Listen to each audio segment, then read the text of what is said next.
Hello mga ka-idol, ito mga ka-idol, good morning, good evening po kung nasaan man kisulok ng buong mundo.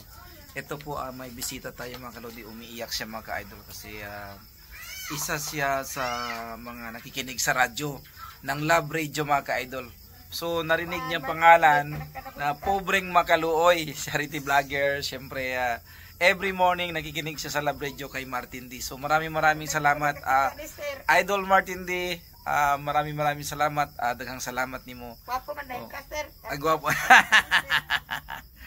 Salamat kayo. So naani siya problema mga ka-idol. So mauna nga atuang unsa ba ni entertainon dire kaya niadto daw siya sa barangay. So ang ingon sa barangay, unsa may isulti sa barangay? Pabalik ko ni kapitan kay naman ron. Ugma siya pabalikon sa kapitan kay gabi na. Kuanin na dito. So naamay mga assistant pero unsaon ang barangay wala may ATM.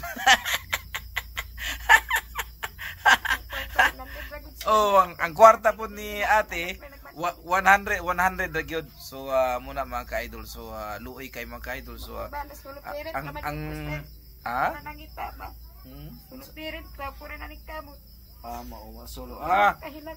single mom siya mga ka-idol, single mom. So andito ngayon kay Pobreng Makaluoy ay siya sinabi niya ang kanyang problema. So mao ni siya ka-idol. So ginagmay lang daw nga tabang, basta makatabang lagi. So diri ka sa sa Purok 6. Sa Purok 2 sa kanang nila ni minuadahar sir baka na pasulod bitaw kanang nay bitang sig nga gamay di pakakabot na barangay hall kanang nay National High School sa elementary kwan taligaman mao iko ka makasulod sa highway sir kanang nay mangga bitaw da sir ila ilit kapitan balay at bang at bang sa Purok 2. So sige lang na may pasulod na gadalan unya. Alam niyo mga ka-idol, tingnan niyo naman gabi na andito talaga si ate. Dito talaga si ate na talagang baka sakali na maabutan niya si Pobreng Makaluoy. Si Pobreng Makaluoy ay talagang galing pa kasi kami ng Butuan City mga ka-idol kasi mayroon kaming yung baby na namatay yung nanay tapos ipa-registered.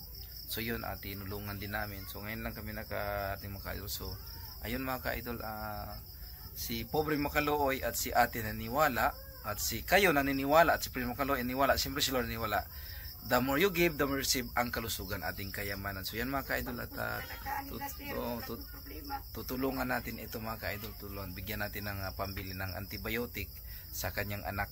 So kasi bukas pa naman na magbibigay yung assistant yung barangay. So tayo muna magbibigay. So mga ka-idol, we love you so much. Ayan, love. Ganyan po si Pobreng Makaluoy. Sabi ko po si Makaluoy, di ba? So ayan, walang gate yan kaya makapunta ka agad dito anytime mga ka-idol. Ayan. So kahit na konti may maibigay tayo kay ate. So lubos na magpasalamat dahil alam mo naman yung tulong. Gusto nila yung instant na tulong kasi totoo naman kasi. So yun, pambili na antibiotic, magkaano lang naman yan, di ba? So love mga ka-idol. Love you. Ayan. Bye-bye te. Bye-bye. Bye-bye te. Bye-bye. Salamat. Welcome. Salamat. Okay. Bye-bye.